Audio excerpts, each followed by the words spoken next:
Let's go to the back. Talk to Mr. Clue. Hello, Mr. Clue. I like you, Mr. Clue. The whole control bouncer in the immaculate suit stands as impassively as ever. The absence of dust on his broad shoulders is the only real indication that the man ever moves. He nods to you when you approach. Evening. I see Coyote is back, looking only a little worse for wear. We have you to thank for that?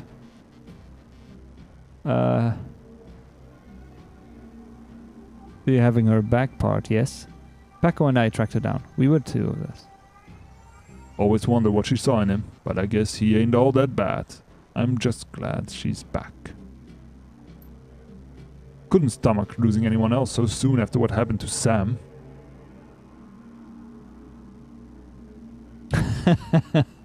You're just a big old sheepdog, aren't you? That feels a little mean. You feel protective over the people here. Let's be slightly more diplomatic. Immensely.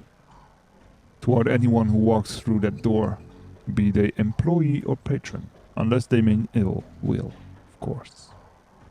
Mind if I ask you a few questions? Haven't minded so far. You hear anything else about Sam's death? People are saying it was the Ripper, but people say a lot of things about what they don't know, or what they don't understand. Know where I can find a fence, I know that. How long have you been working for Mrs. Kubota? I crawled here after I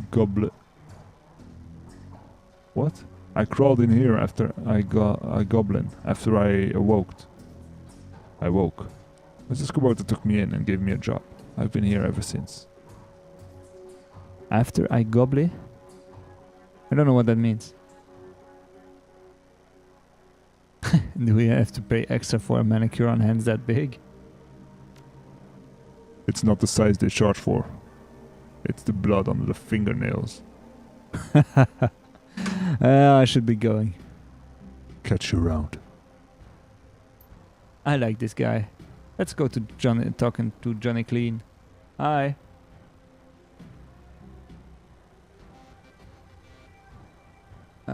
He leans on his seemingly brand new mop and surveying the crowd at the Union. I'm picturing the janitor from Scrubs right now. Hey Johnny, I'm looking for where Cherry took Coyote. The piano is a little out of tune. Check it out.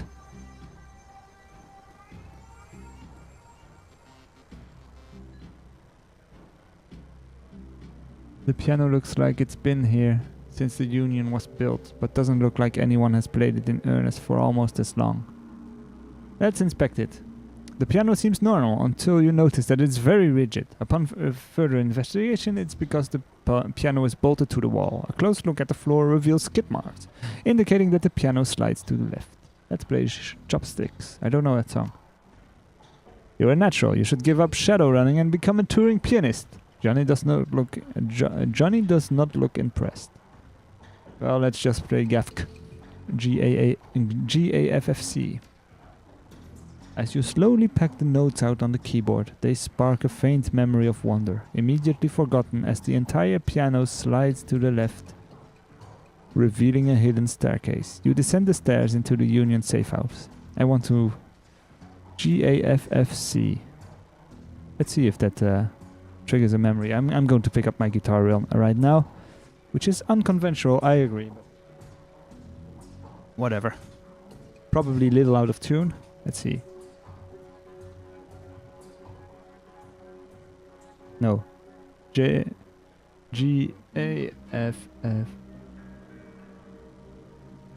Huh. I don't know what that would be. Let's see.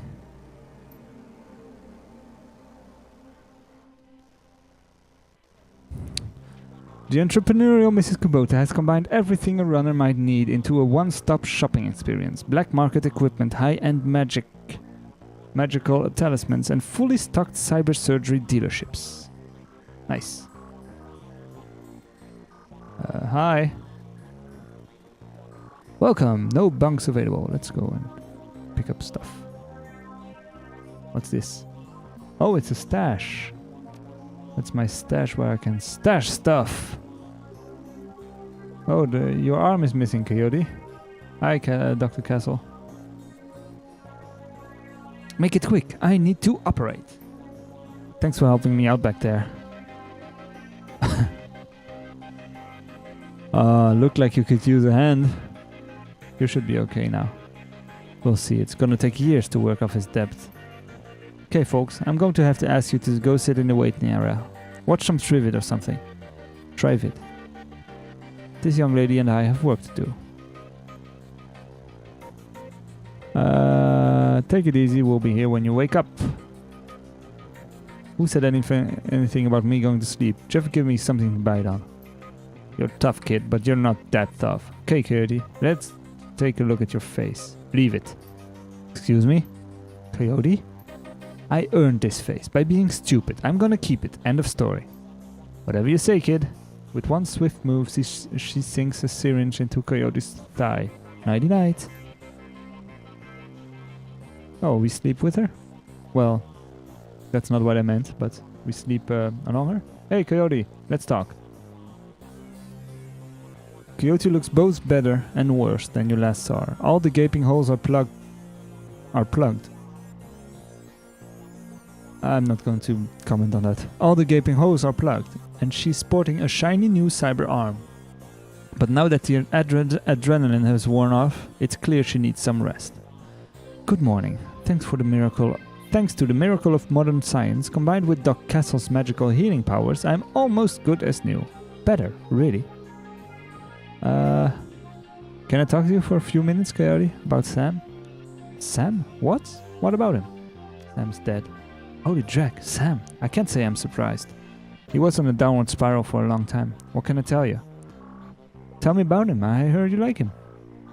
Well, I did. He made me laugh. No one else seemed to like Sam's joke, but I did. No accounting for taste, but he made some bad jokes. Not when he was sober. He was chill and funny. I guess I knew him the best of everyone here. Sorry he's gone. You served him the night he died. What do you remember about that night? It was a pretty average night, regular crowd as I remember. Sam was drinking with a guy named Armitage. Jake Armitage? Yeah, you know him? I met him. He's a charmer too. She bites her lower lip. I like gingers. Hey! Complete side note. I'm a ginger. Well, at least a redhead, maybe not really a ginger. Then again, what's the difference? Whatever. I like gingers. Anyway, Jake and Sam were having a few, well... Jake was having a few. Sam was tossing him back, but good. Eventually he got loud, the way he sometimes did when he mixed drinking and who knows what, and Mrs. Kubota wanted him ejected. Mr. Clue wasn't around, can't remember why, so she asked Jake to do the honors. Jake dragged him out the back into the alley, and that's the last time I saw Sam. You said he got loud. You remember what he was saying? Standard Sam drag, how he grew up rich and didn't deserve this, how he hated his mother, how he loved his mother. It was pretty pathetic stuff. Okay, did he have any enemies? Enemies? That's hard to say. Sam partied hard, and when he did, he ran his mouth off pretty good. Got his ass kicked on more than one occasion. But no, I don't think he had any enemies. At least none that I'm aware of. Where did he live? On the streets mostly. He'd occasionally convince someone to let him flop on their couch, but he'd always overstay his welcome and get kicked out after a few days. Sometimes I'd sneak him down here so he could crash in one of the bunks. He used one the night before I saw him last. So how bad was his drinking? If it was just the drinking, it would have been bad, but Sam wasn't the monogamous type. He dabbed in everything, booze, chips, drugs. He loved the nitro. Whatever he could get his hands on. It wasn't always like that, but once he got sick, he started using more and more stuff to try and forget about. Sam was sick? Dying. Didn't you know? Yeah, everyone could tell. You could just look at him and see he was a walking corpse. It had to be the drinking. Then he disappeared for a while, and one day he came back, all better, looked good even. I'm guessing he got a new liver treatment or something. Just like the girl with the eyes. And that's what the Ripper is doing. I think that that's it, by the way. Not sure. But I think that's going to be it, some kind of repo man type scenario.